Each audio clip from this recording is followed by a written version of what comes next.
Start with one skill. Grow that one skill. Face the challenges. Stick through. Love that one skill. Don't just pick that skill because my friends are doing it. Like, now everybody's speaking computer coding because so many people have become billionaires as a result of this. And at the end of the day, you realize that I don't actually love this. Stay with that one skill. Grow with that skill. Learn from that skill. Then if it doesn't work out, what you learn, you can transition to another one. But don't just go and encompass as much skills as you possibly can because you want to become the new superhero Dangote. It won't work. Thank you. Yeah, but I think...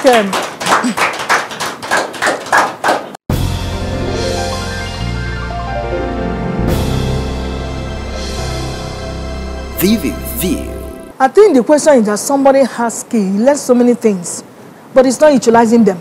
He's not putting any of them into work. Is that person confused in life? I think that's the question. Am I right?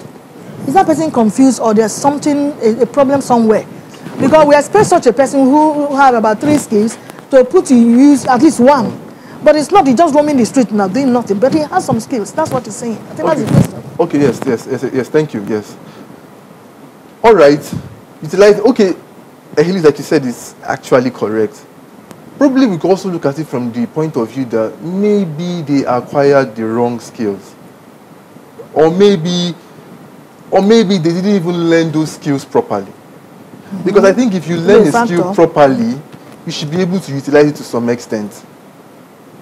You understand? Nothing good comes easy. Like I was saying, before you expect to get a good job, you must also have something good to give in return. Or maybe there's some financial hindrances, you know, that exactly. he's not able to, yeah, he's not able to exactly. pick up. Like now, for instance, people who take training in computer lessons, you can't go and take a training in Microsoft Word and expect one day Google will come and hire you to come and say you should write their next big code. It's not humanly possible. You understand? So in essence, I think selecting the right skills is important. In our generation today, there are certain skills that are quite important to grow in the workforce, e.g. empathy. Empathy is one skill, deep human interactions. That is one skill that I think graduates should be looking forward to acquiring. So once you acquire the skill, utilize them. Many people might be afraid of utilizing these skills. Hey, or they might think that they might not be good enough. But actually to become good, you have to start from somewhere. So, thank you. I think actually... For me, what I gather from what you said, now you hit 3 points. One is that that person could be in a confused state.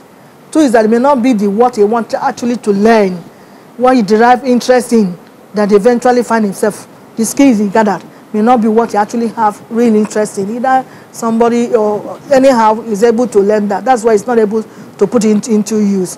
Or even halfway, he didn't complete it. Sometimes you see some of these roadside mechanic.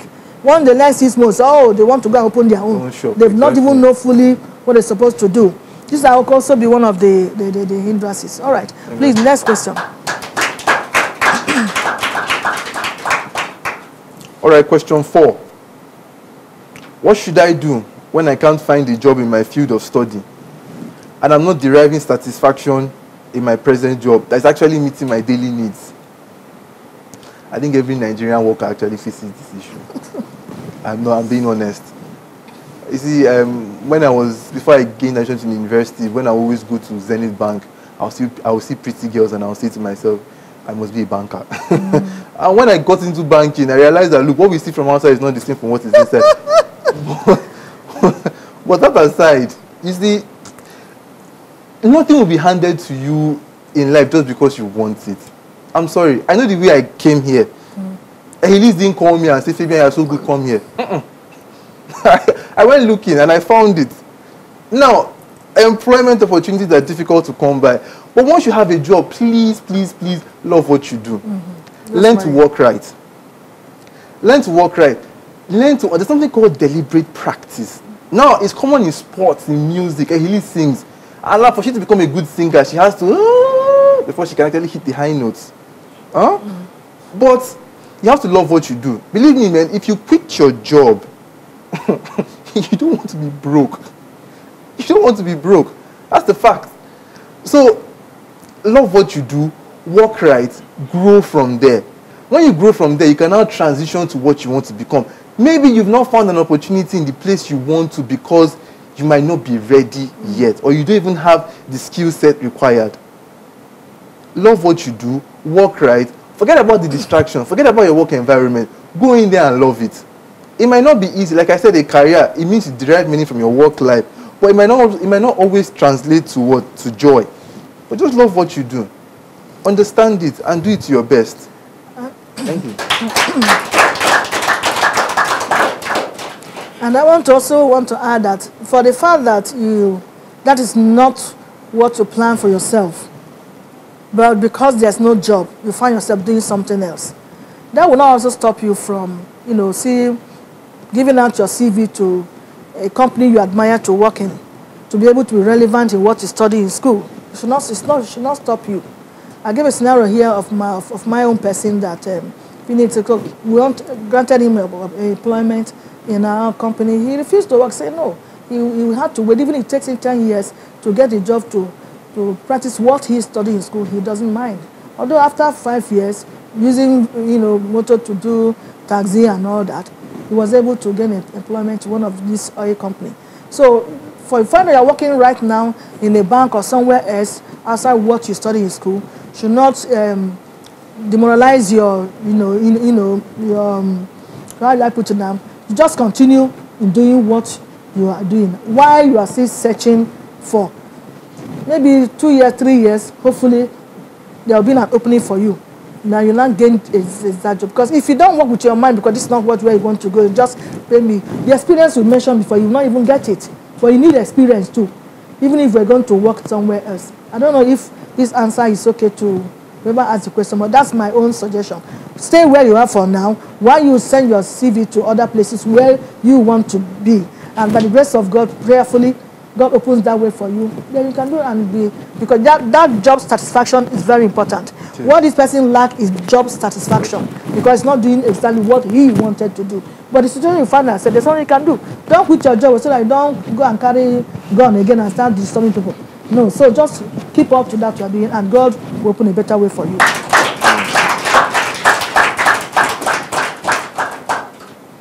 All right, I'm having fun. This is fun. Question 5. In this generation, seeking spiritual guidance in how you choose in your career choice or career development, how relevant is it? Wow. Now, Nigeria is a very religious country. Forget Christianity, every religion. Nigeria is quite religious. So I would explain this with my story. You see, when banking quit me, I didn't quit banking, banking quit me. You didn't quit banking, banking quit?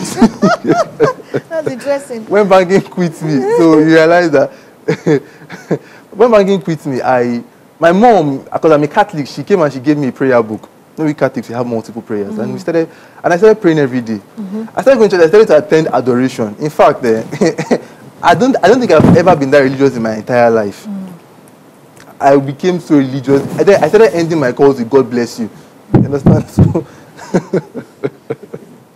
So, look, yes, certain people in your religion are learned enough to provide you with advice. Exactly. You see, we need to learn to listen to voices of value.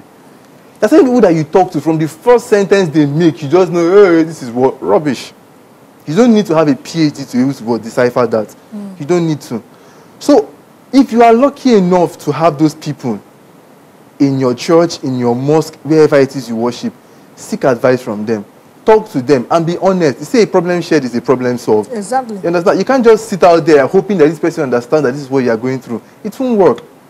Seek advice, because most people have been, everyone has been there. Everyone has been there.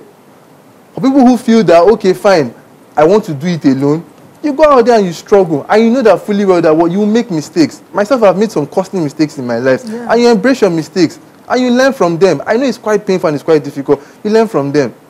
So for your religious leaders to talk to them, even if you don't worship there, you can just talk to the person. You can meet a stranger. The person is a pastor. You see the person, please, can I ask you a question? And they will voluntarily talk to you. That's the way I got to where I am today. I'm not saying I've gotten far, but I talk to people a lot and I ask a lot of questions. Exactly. And believe me, from this, and I mean talking to people, I don't mean Dangote or Mike Adenuga. Any Tom, Dick and Harry, a security man, believe me, these people, they know so much. Yes. They know so much. Yeah. To pray for my talk to come today, I won't, honest with you, yesterday I spoke to a security man. Very learned guy. He reads well. And he shared so much with me. Did you see that? So, Guys, please, if those people are willing to be honest and tell you the truth, talk to them. Talk to them and just go with it. Thank you. So, in a nutshell, it is relevant to seek advice. I said it before. We were talking about, when we were discussing, and I said you can also get this knowledge even by asking questions. Meet other people. Look for a mentor. For a mentor, you could take your spiritual leader as your mentor. It's possible. But you don't mention, it may not be your own denomination. It could be somebody you listen or you watch and you like the way, you can approach that person. So they can really lead you right. So it's not a taboo and it's not wrong. It's not wrong. My mother used to tell me in those days, he said, you know, advice that's being given to so many advices, there's any English like that, could be given to a child. But you also filter it with your own small and know the right one to follow. Exactly. So when somebody tells you that, and then that will help you to add to what you have in mind to do. Thank you so much, Fabian. We'll take a break now, come back, we'll conclude this segment. Vivid View. Say and do it.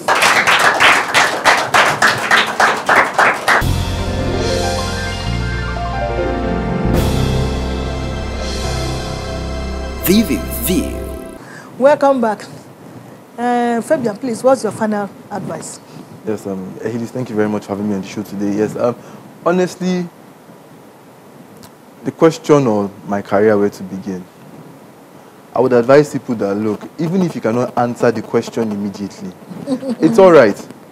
Most people today are in their 50s and 60s and they never answer the question. But the most important thing is that you shouldn't stop until you find an answer. You understand? Now, the answer might not be right, it might be wrong. But just go with it. Live life. Make mistakes and you learn as you go. Thank you.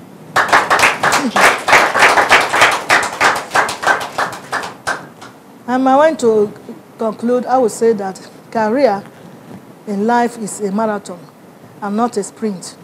What I mean is something that will take you in life, something that is for long term. That's what real career is. It's not a sprint. A sprint is a short term, you know, down 100 meters, you know. But this one is a very long term. So choose the way you want to choose your career. Just be yourself. Know what you really want and go for it. I'm sure your parents will support you. Anybody around you will support you if you are sure of what you want to do. Do not copy, because I don't believe in copying people. Be yourself. I am myself, and be yourself when you're choosing your career, and I believe that God will really see you through. Thank you, Fabian, once again for coming.